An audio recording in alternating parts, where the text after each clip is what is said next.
for the National Superintendent's Conference. Also, she has chosen to engage in this equity work with David Douglas High School during the school year 2021-22. Yeah, so Erin will be working with us throughout the year, this year, as we continue to go on this journey with our students.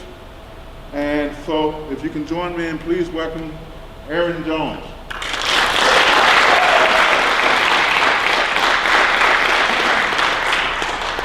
Buenos días, добрый вечер, salam, marhaba, shalom. Good morning. I could see some of you like, what is she doing? I actually speak 4 languages fluently, and I can say good morning in about 15, so I love starting that way. I just to mess with people's heads. There's nothing like seeing the black lady with the giant afro speaking like Russian and Ukrainian and what? I love messing with people, so good morning. I actually am not a community member here in Portland. I live in the state capital of Washington State. I live in Olympia. But my husband played football for Oregon State University, and our sister church, if you've ever seen the Church of the Dome here in Portland, that is our sister church. So we spend a ton of time up and down the freeway through Portland, and so I'm really excited to have the opportunity to work with your school. I have spoken a lot with the teachers, but I never get to talk with y'all. So this made me so happy. Like, I get to talk to the backbone of the school. Y'all know that that's what you are, right? You know this. You know this. So give yourselves a hand. Y'all make the school work. I know that you heard that, I've been in education for 30 years. My parents taught for 40 plus years, so I know who runs the school. I'm very aware of this. And it's one of the reasons I learned how to say good morning in so many languages, because I made a promise every school I was in, I will learn to say good morning, how are you, I am well, thank you, in whatever language my janitor spoke. That was just I just insisted on that, and so I would learn, and every week I would try to pick up a new word. So I've had Vietnamese janitors, Russian janitors, Ukrainian janitors, Filipino janitors. I've had janitors from all over, so I can say a little bit in a lot of languages, which is really dangerous. Because you say good morning and then they start talking to you and it's like, I'm done, I'm out. I have used all 3 words that I know. But anyway, I am really excited to have the opportunity to speak to you. Not every school invites classified staff into this kind of work, and so I feel honored to be able to share with you some of the stuff that I've shared with staff before. And I'm actually going to start today by sharing a little bit of my personal story, because I hope it will inspire you to think about how your life can matter in the world. And I just want to remind you that you are awesome. And I really am very serious that I believe without you all, teachers couldn't do what they do. Without you all, our students couldn't experience the fullness of education. So I really believe that. I don't just say that. If you ask any of the lunch ladies at the schools I've been in, or the front office staff, it was really important to me to always honor them and celebrate them. So I'm excited that I get to do that today. But I'm going to share a little piece of my story, and then I'm going to share some strategies that I'm using to move into this new year. I actually start teaching tomorrow at the university, so I teach at St. Martin's University up in Lacey, Washington, as well as teaching in like 5, anyway, I got a crazy life, y'all. I have been in 5 states and 2 countries in the last 8 days. Don't do that. That was not smart. I'm not 20 anymore. I just turned 50, so my body's like, girl, stop it. Okay, so if I look tired, it's because I'm tired, y'all. I'm ready for y'all to go back to school so I can stop doing back to school stuff. I'm tired. But I get to finish up here, so this is an honor. I was born in a place that probably most of you had only heard of until about a year and 4 months ago. Who can tell me, where do you think I was born? Until a year and 4 months ago, it was a place that most people maybe heard of but didn't really know. What happened a year and 4 months ago? Who has a guess?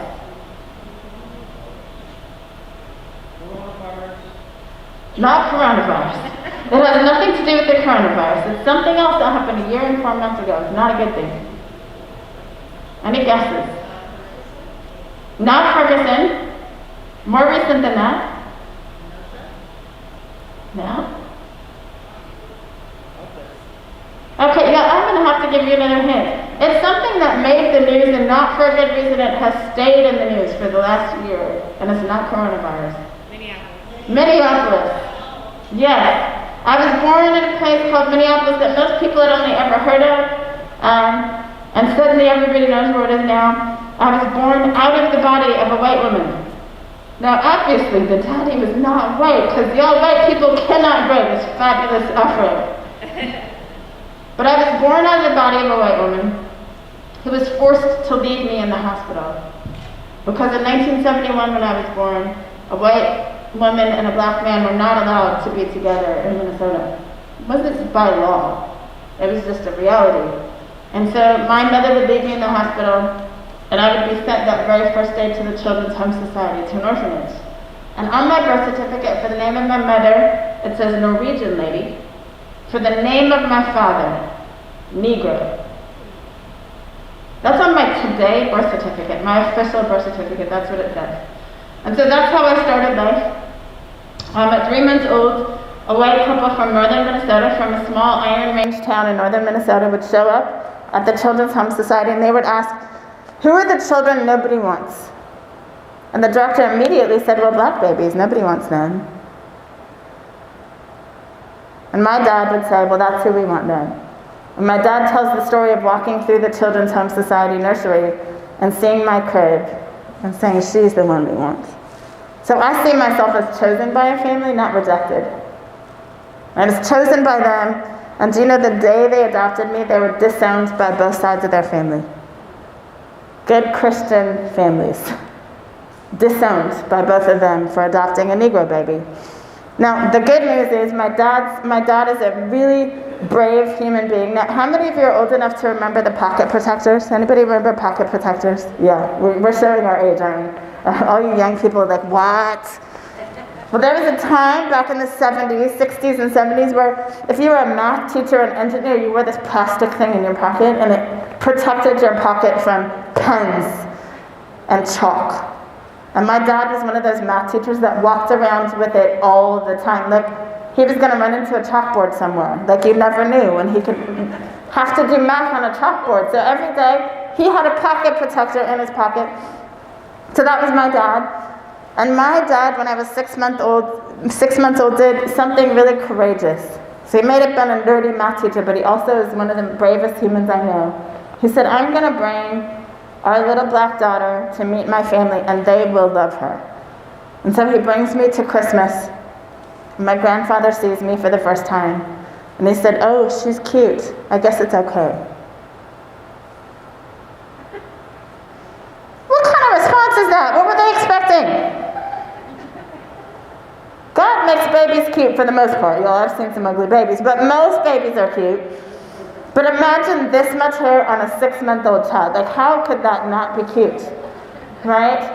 And so my grandfather gives the blessing, and I become part of the Adamson family. And what's beautiful about that side of the family, we are all 6 feet taller. We are all teachers. We are all basketball players, and we all sing. They're all tow-headed blondes. Well, they're all gray now, but they were tow-headed blondes. And then there's me. But I was blessed to be part of that family. My mom's side was not as welcoming. And so my parents tried to live it out. They tried to live it out. And then finally in 1976, my dad realized that raising me in Minnesota was not going to work. And so he came home from teaching one day, and he announced to our whole family, "We're moving to the Netherlands." Now, what I heard at 5 years old was Neverland. And I was ready to go live with Peter Pan. I really was. And my dad's like, "No, not Neverland, the Netherlands." Y'all, I had not started school yet. I did not. Some of y'all have never heard of the Netherlands. I had never heard of this place called the Netherlands. And my dad made the mistake, because he loves the public library. He went and rented the one movie he could find on the Netherlands. But what should you always do before you show a movie to children? Watch it first. My father did not watch it first. That's not bad, like you're thinking it's bad. I think it may be worse though. So I'm just going to paint a picture. Mom puts a sheet on the wall, and I'm so old that we had to get do you remember the black reel film? Okay, we had to get a projector and put the film on, and Dad's like, we're doing this one time. We're not gonna pre-watch it first. I'm doing it one time.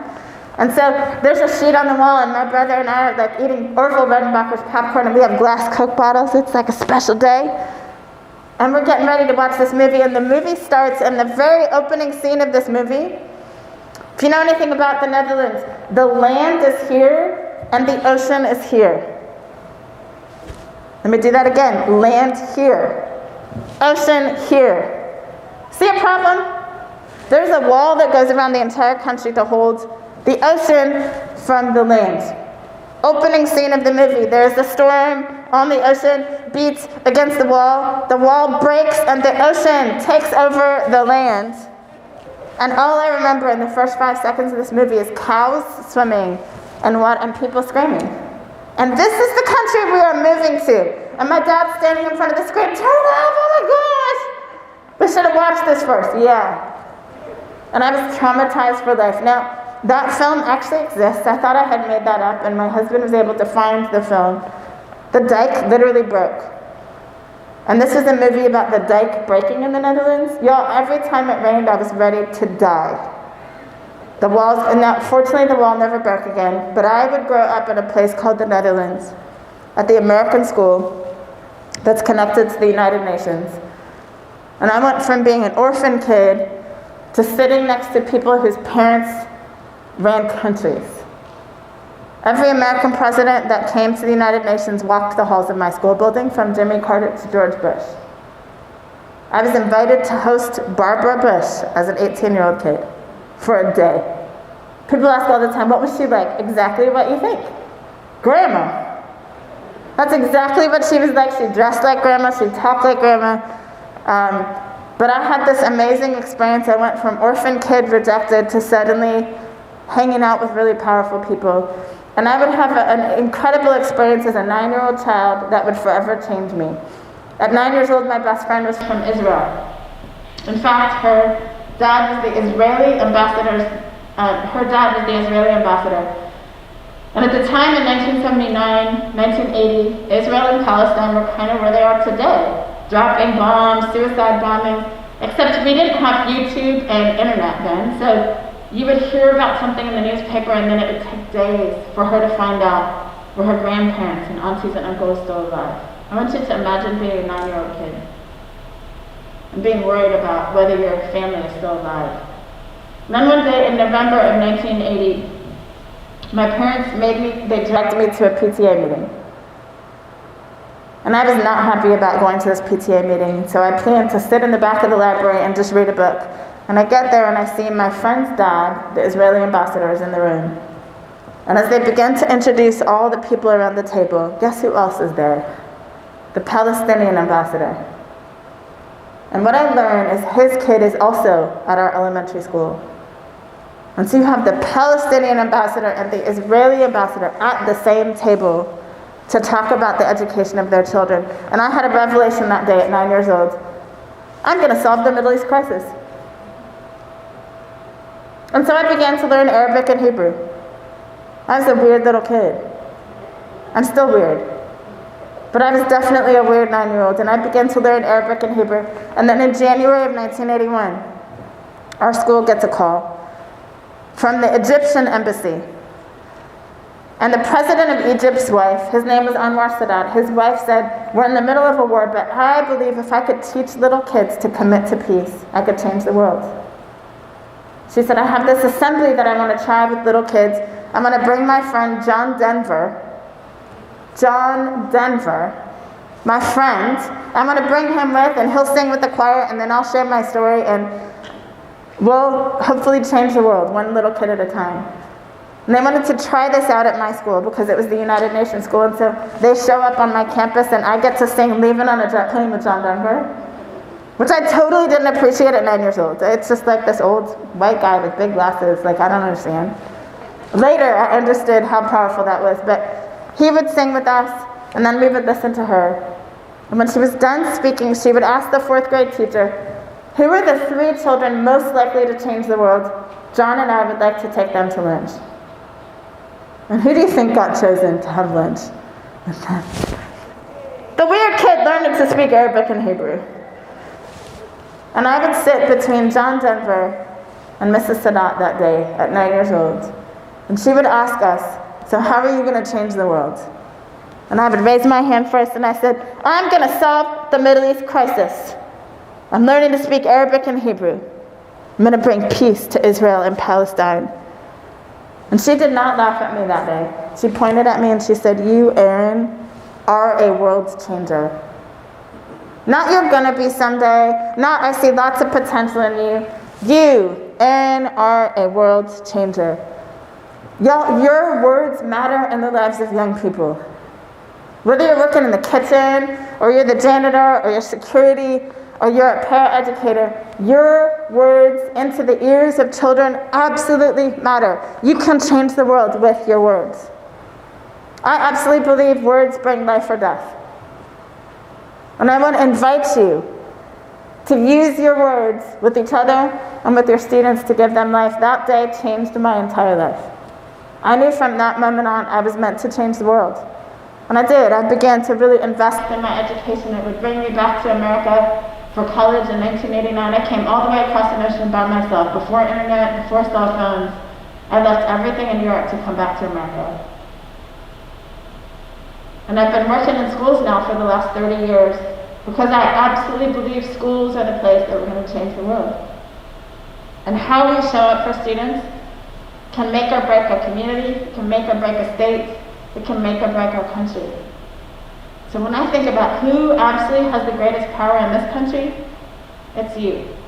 It's the other people walking this hallway. You are world changers. I'm here to tell you today that you get to change the world this year. And so how you show up matters. You don't need to have a title, you don't need to have a college degree to change the world. You have to think about, how am I going to show up every day? How am I going to speak to my colleagues and the students? And so I came back to America in 1989, and on my college town, I had not done a lot of research about, because of course there's no internet back then. I came to the college that gave me the most money. Now here's what I'll tell you. How many of you have children? Who has children? Okay, I have 3 adult children. Do not send your children to college without visiting first. If I could give you one piece of advice, don't send your children, but we didn't have money to come back to America. I just took the college that gave me the most money and I came sight unseen. And I came to Philadelphia because I had watched this show called The Cosby Show. Anybody heard of that show? I know he's a hot mess, but I loved Felicia Rashad. She was my black mom, and I watched that show every Thursday night with my mother. My little blonde white mom and I would watch Felicia Rashad. And it was set in Philadelphia, and so I got a lot of money from a college in Philly, and I came on a plane sight unseen. And my first day in America, within 2 hours of getting off a plane, we drive into my college town, which is outside of Philadelphia. And here's the very first sign in town. Lower Merion Cricket Club. Cricket, y'all. Cricket, not crickets.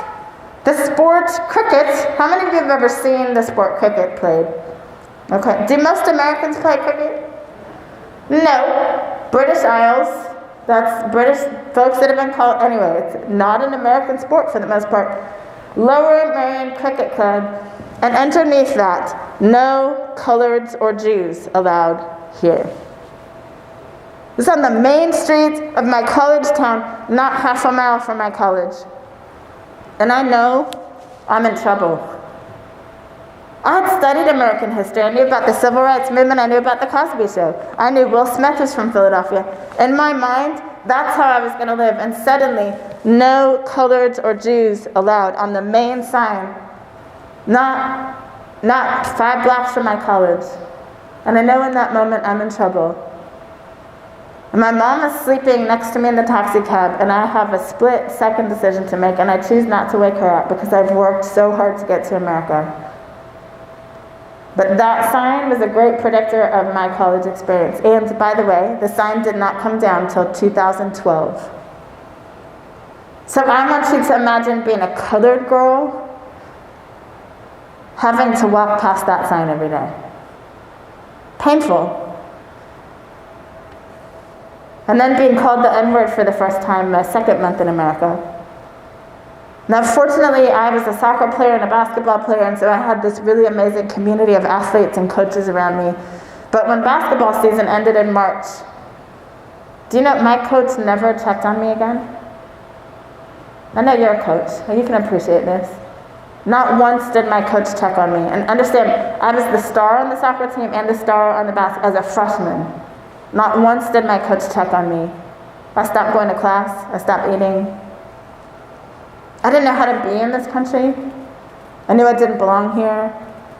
And I went from believing I could change the world to believing that I am a mistake. Anybody ever felt like you were a mistake? Anybody ever struggled with that?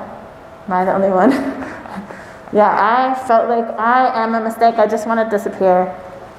And one day in April, first weekend in April of 1990, I wake up and the sun is shining on my face in my bedroom, my dorm room. I hadn't left my dorm in weeks. And I feel like I had this urge to walk, and I just start walking, and I end up 2 towns outside of my college town. And everybody in this town is black. Everybody looks like me. I'm like, where have these people been all this time? Well, it turns out that's where the Help lived. How many of you have seen the movie The Help? Or you've heard of it? Yeah. So we often think of the Help being down in the South. The Help is everywhere, y'all. Sometimes it looks black, sometimes Latinx, sometimes Ukrainian. We have Help here still, even in Oregon and Washington. It just looks different. But that particular community is where the Help lived. It's where the black people lived who worked as maids and nannies and chefs in people's homes. And that day, a basketball game was getting ready to start. There was a basketball court right in the middle of town. And this very tall man yelled out to me. He said, "Hey, girl, you are obviously a ball player. Get out here, we need one more." One of the guys was late to the game. And so I start playing with these guys, and this man is amazing. Turns out his name is Dr. Julius Irving, Dr. J. If you don't know who that is, Google him later. Kind of amazing basketball player. But I would play with him and his sons all day, and at the end of the day, they would leave in their Mercedes-Benz, and I would sit on the sidelines with 3 black boys, probably 16, 17 years old. And I would ask them, who's this Jay guy? He was really good. They're like, only the best NBA player ever. But I hadn't grown up in America. I didn't know who he was. And they said, where are you from that you don't know who Jay is? I said, I'm from the Netherlands. They were like, the what? I said, it's a country across the ocean in Europe. Where's Europe? So how do you not know where Europe is? Where do you go to school? Oh, we stopped going to school a long time ago. I said, I thought you have to go to school in America. I thought that was by law. Oh, nobody cares to look for us. We stopped going after middle school. And I said, what is your dream for the future if you're not going to go to high school and get a diploma? And all 3 of these boys said, we don't expect to live to be 21. Why would we dream about a future? Y'all remember I just thought I was a mistake and I wanted to disappear. I realized in that moment I had been given so much. And I suddenly knew exactly how I wanted to change the world. And I remember I ran back to my dorm crying, and at the time you had to call the operator to call Europe, so I called the operator, called Europe, wake my parents up in the middle of the night, and I said, Mom and Dad, number 1, I want to thank you for loving me, unconditionally. Thank you for being courageous. And I figured out how I want to change the world. I want to be a teacher just like you. And I'm not coming back. So again, where are the parents in here? Where are my mamas and daddies in here?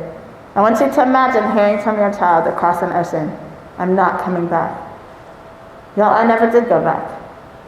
I've been in America now for 32 years, investing in young people. And it started in just black schools, and then I've worked in all white schools. I've worked in schools that had 120 languages spoken. I don't regret 1 second of it. You all, in every interaction, get to change the lives of young people. Such an incredible gift. And I think too often we don't thank you enough. I know y'all don't get paid enough, that's for sure. But I just want to say from the bottom of my heart, thank you so much for what you do. My best friend's husband is actually the janitor at my husband's school. And it is so beautiful. My best friend is from Bangladesh, and her husband's about this tall, and my husband is a big ex-football player, so he's this tall. And it's so cute watching them together. They just arm in arm with each other. Thank you so much for what you do. Thank you, thank you, thank you. And remember that your words matter. And I'm going to finish with another little story about my life and why I do this equity work. And then I'll explain what equity work is. So if you remember, I told you about my grandpa, right? At the very beginning of life. I told you my grandma on my other side, not so welcoming. So in 1999, at 28 years old, I have 3 little kids at the time. They are 1, 2, and 3. I get a phone call. Erin Jones? Yes. This is the Seattle Storm. Okay. Why? We'd like to offer you a tryout. Yeah, I had 3 little kids a year apart. I had not touched a basketball for a year because I had 3 little kids a year apart. I was tired. And instead of saying I'm old and I have lots of little kids, I said, when are tryouts? And she said 3 months. I said, I'll see you there. Click. Oh my gosh, what did I just get into? Why am I trying out for the WNBA? 24 hours later, my mother-in-law calls me and she says, honey, I had the weirdest dream last night. I had this dream that I'm supposed to come help you take care of the kids, but you're a stay-at-home mom right now. I don't understand. I said, you know what? I think I do. I think I'm trying out for the WNBA. I would not just get a tryout for the Seattle Storm. I would also get a tryout for a team that used to exist, the Portland Fire. So if you've ever driven the I-5 before, I had a 6-hour tryout on Friday in Seattle. On a Friday, y'all, I had to drive the I-5 to Portland for a 6-hour tryout in Portland. By lunch on Saturday, I was so done with basketball, I did not ever want to see a basketball ever again in my entire life. My body hurt in places I didn't even know I had muscles, and I just thought I was going to die. And I can remember laid out at lunchtime, like, I'm just going to die, right, just bury me right here, dig a hole in the floor, and just bury me right here. I'm done. And then something snapped in me, and I said, nope, you know what, Erin? You have worked too hard to get here. You got to finish out the day. So I do. I finish out the day, like pushed it hard till the very last bed. Last buzzer rings, and again, I'm laid out flat on the floor, and I'm just going to lay there. Like, I can't even drive home. I'm just going to lay here. And suddenly there's a camera over my face and a voice. Erin Jones. Yes? This is NBA Live. Why? Yeah, I'm tired. I don't want to see anybody, let alone a TV crew. We'd like to do an interview. Why? I suck and I'm old. And this is what the man says. You are the oldest woman with the most children trying out for the WNBA. We'd like to do a little 15-minute spot. Yo, I made NBA Live for being old with a lot of kids. That's my 15 seconds of fame. But what was beautiful is when that interview was done, and I never went back and watched it because I knew I looked like a hot mess, yo. I looked like a hot mess. This tiny little woman was standing behind. And she said, Erin, I've been watching you all day. I said, I'm so sorry, it was not pretty. She said, nope, I watched you at lunch. I watched you think about quitting. How many of you have wanted to quit at some point? Anybody ever wanted to quit? Maybe this job, right? Maybe last year when things were crazy. Maybe right now, maybe that's you. She said, I watched you think about quitting at lunch, and I watched you find something else inside of you to keep going. She said, I watched in the afternoon when you were so tired, every time someone made they missed a shot or they made a bad pass, you said, come on girl, you got this. She said, I watched you lead. She said, I played on the very first women's Olympic team.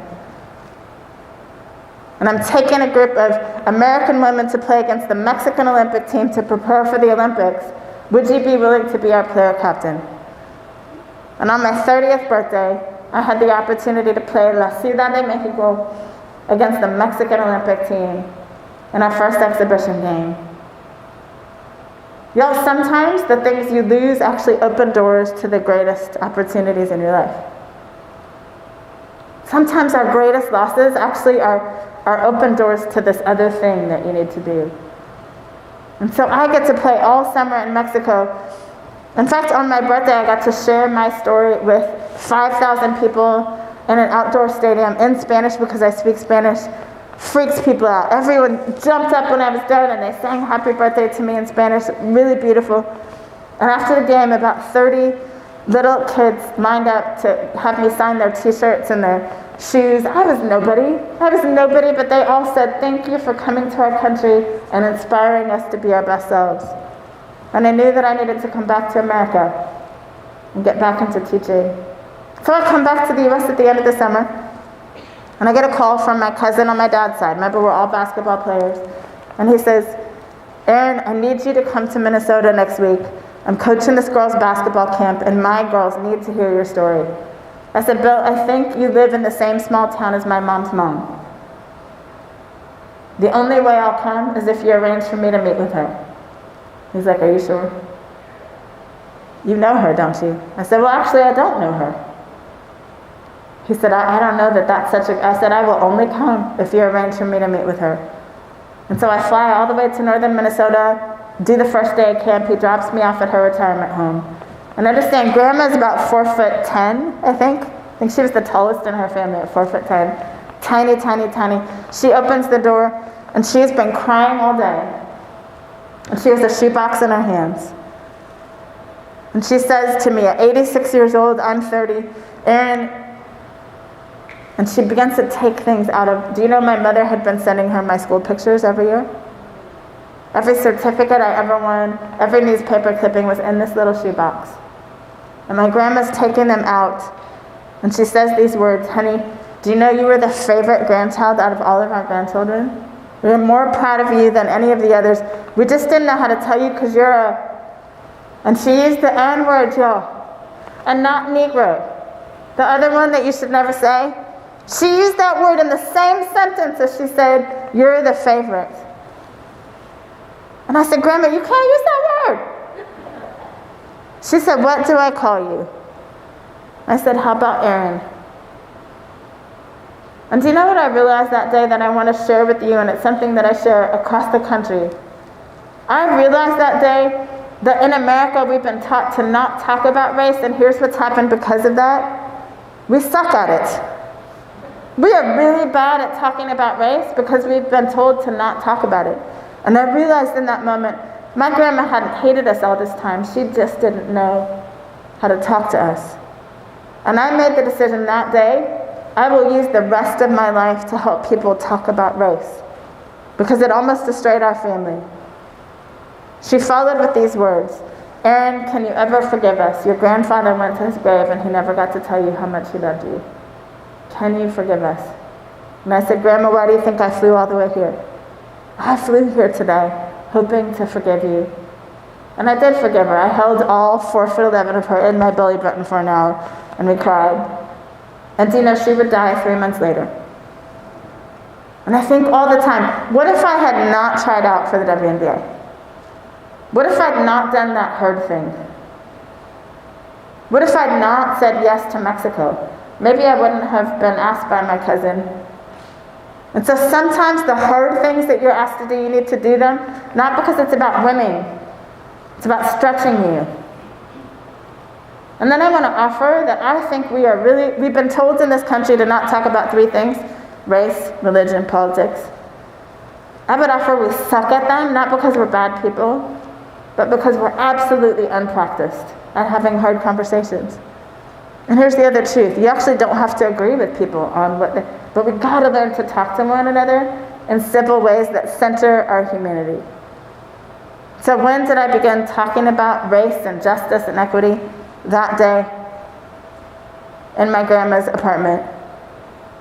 And I've spent the last 20 years now really devoted to helping America have hard conversations. So here's what I want to invite you to do. One of the things when the pandemic started that I committed to, there are several practices that I've committed to every day, and I want to share these with you and just encourage you to begin to practice them yourself, with your families, with your colleagues. But the number one practice that I have really committed to is gratitude. Even when things feel like they're falling apart, I choose to be grateful every day. And here's the beautiful thing about the science of gratitude. Do you know that gratitude is like a muscle? There are not some people that are naturally more gifted at being grateful than others. There are some people that are more practiced at it than others. I know this is an athlete. I played basketball for 40 years, soccer for 20 years. I'm a runner now. I sucked at running when I first started. People were shocked. Like, you've been running with the basketball. Yeah, running with the basketball and running around a track or through the woods are two very different things. Okay, y'all, they're not the same thing. So that first mile, when I ran it, I thought I was gonna die. I was not good at running long distance when I first started. Now, I've actually run 3 half marathons without stopping. I've practiced. Do you know gratitude is like that? The more you practice, the more your brain will naturally want to be grateful. And here's the best news about gratitude. Do you know that gratitude actually changes your brain chemistry?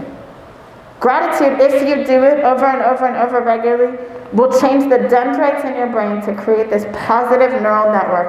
How many of you would say today that we need some more positive right now? Maybe some of y'all are not on Twitter or Facebook, but we need some more positive right now. And so here's what I want to invite you to do. I do this in every session. I want you to think about in your mind, what is one thing that you are grateful for today? It could be something really little. I got my Starbucks coffee. I'm so glad there's a Starbucks on the way here. That is my little piece of gratitude today. But I want you to imagine, what are you most grateful for today? And I want you to turn and tell somebody in your area, what is the one thing that you're grateful for today? Go. Turn and tell somebody.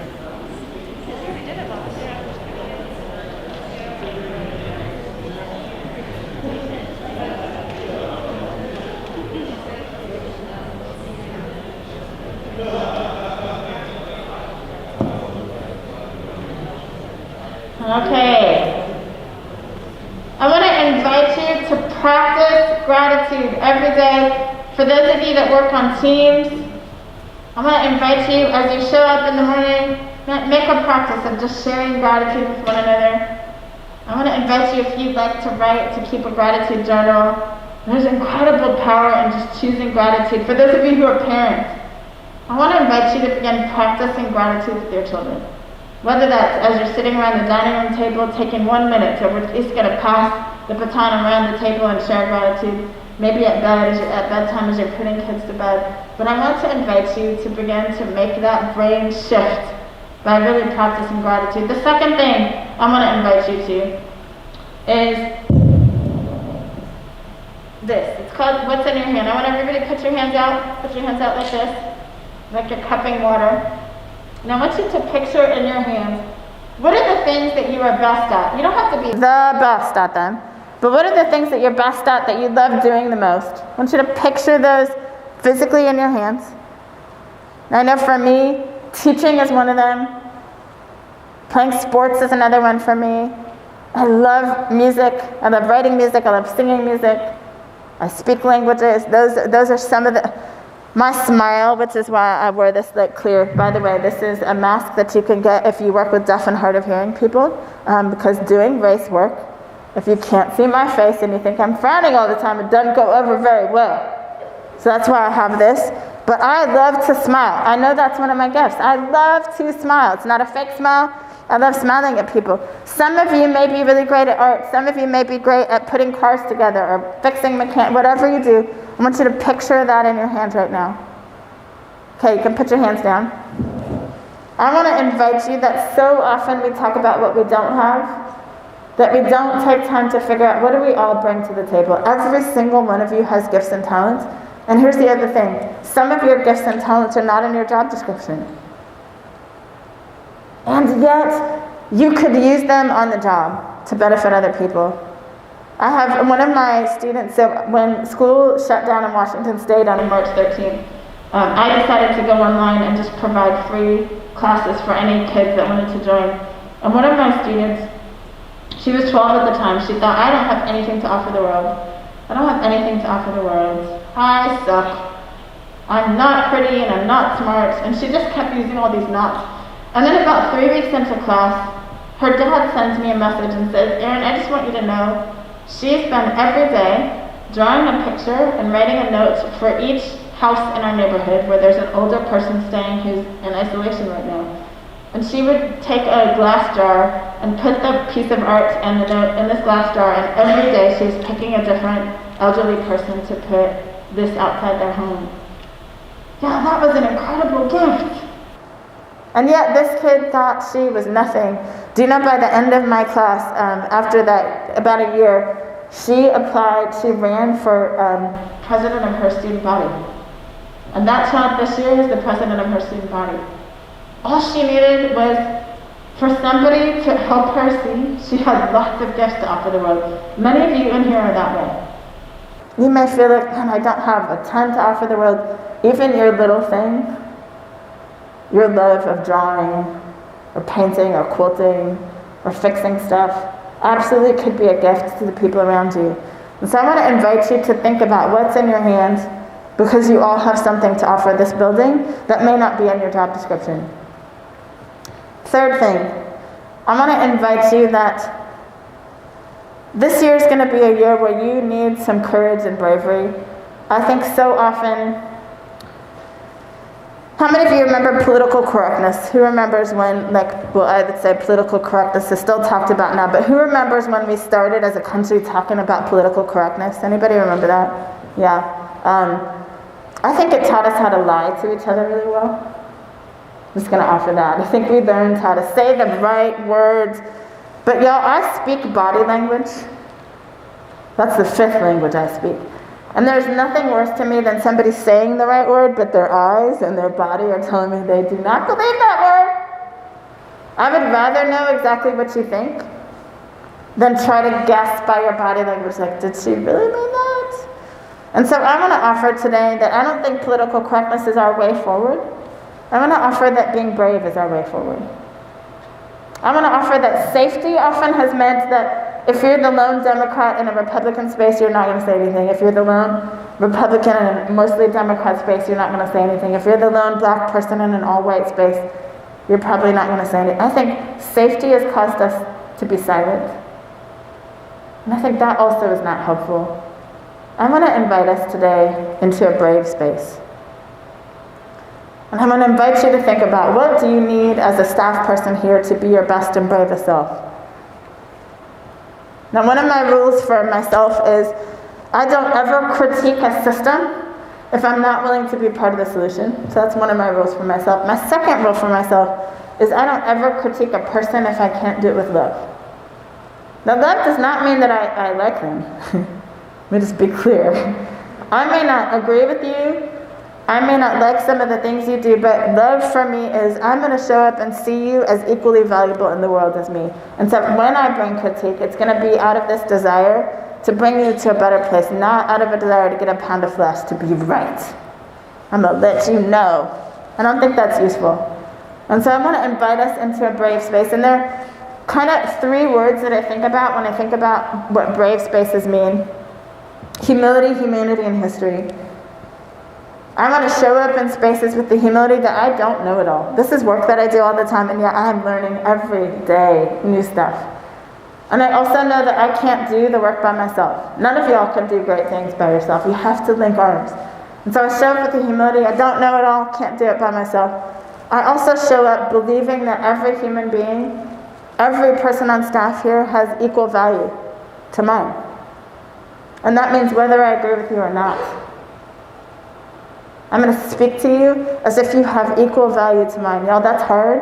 And right now we're not seeing that modeled in so many places. If you have a different letter behind your name, R or D, I'm going to treat you a certain way. If you worship a particular God or have a particular faith, I'm going to treat you a different way. I'm going to offer today that if we're really going to be brave and we're going to serve each other and our students well, we have to show up to people as if they're equally valuable in the world. So humility, humanity, and then history. Every single one of us has a story. And every one of our stories has good, bad, and ugly in it. Every single one of your stories has good, bad, and ugly. Guess what? This community has good, bad, and ugly in its history. Who it's served well, who it's not served well. Our country has good, bad, and ugly in it. It doesn't make us bad, it makes us human. And I want to offer that if we're going to become the best version of ourselves, it requires that we acknowledge the good, the bad, and the ugly. We can't fix what we're not willing to face. And just celebrating the good is not enough to get us to a better place. And so I want to invite you, when things come up with your colleagues and you disagree, could you do so with humility? Could you do so while centering their humanity? And could you do so while remembering that we all have good, bad, and ugly? I think that shifts how we show up for one another. This year is going to be a challenge. Mask, no mask, vaccination, no vaccination. Yeah, I know. Washington State is really similar to you. And I'm dealing with lots of people. And so we are going to need to learn how to love one another in a different way. And again, love does not mean that I agree with everything you say. Love does not mean that you have to agree with anything that I say. But how can we show up to one another, hoping to pull each other higher? So I want to end doing an activity that I actually created a TikTok video for. I do have TikTok because I work with middle school children. And every middle school assembly I did, kids were like, "Where's your TikTok, Miss Erin?" I was like, "I'm old. I don't do TikTok." "Miss Erin, we need a so I have a TikTok, and we're going to do this video. We're going to replicate the video that I created. So I need your hands. I need your hands. Okay, everybody's hands. Okay, watch me. Let's call each other in and up into a better version of ourselves, not out and down into shame. One more time. Let's call each other in and up into a better version of ourselves, not out and down into shame. Last time. Let's call each other in and up into a better version of ourselves, not out and down into shame. Now that applies both to how we deal with each other and how we deal with students. When you see one of your students being a knucklehead, which they would, I promise you, high school children are knuckleheads at some point. This is just facts. Whether it's your colleague or one of the knuckleheaded high school kids, I'm going to challenge you to call them in and up. It's hard sometimes. But I want to invite you that that's the way we're going to move forward and become a better version of ourselves. Calling a kid out and down and shaming them in front of their friends is not going to help them. They may shift their behavior for a hot second, or they may get worse, depending on who they are. But I want to invite you that when we can call people in and up into a better version, it always turns out better. And over time, those children will come to understand what love truly is. So again, thank you so much for who you are. Thank you so much for what you do. Have an amazing year. When I come back and visit, and I know I'm going to be doing some work with students doing assemblies, please say hi when you see me in the hallway. You cannot miss me. I'm 6 feet tall with a giant afro. Can't miss me. Please say hi in the hallway, and really have an amazing year, and thank you for what you do.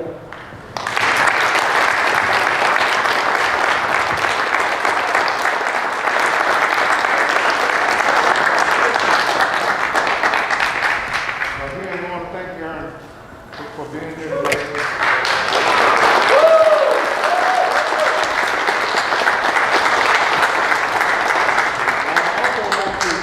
Echo what you say. Don't underestimate the impact that you have on our kids.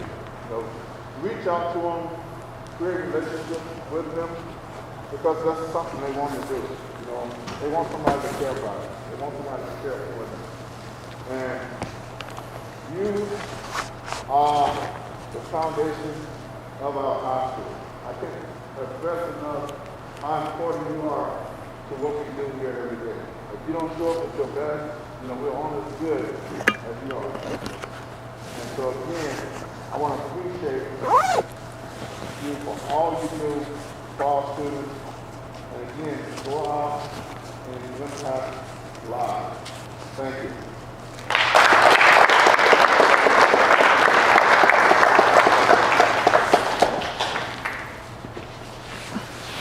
Do they get to move? They get to go. Yeah, they get you see what they're next to. The equity team? Yeah, where are we? They're going to be coming here. Oh, they're coming here. Oh, okay. Yeah, I think we was trying to let you travel as much. So. Oh, okay. Thank you. Good, that was Oh, good. Okay. That was really good. Good. Oh, you're welcome. Thank you. Let me give this back to him. Thank you, Erin. Oh, you're so welcome. Thank you. Yeah, you have to use the type clock to come. Thank you so much. You're welcome. Yeah, the business office. Yeah, the business office. Yeah. Thank you, Erin, so You're much. welcome. You're welcome. Yeah, it seems like somebody else. I look to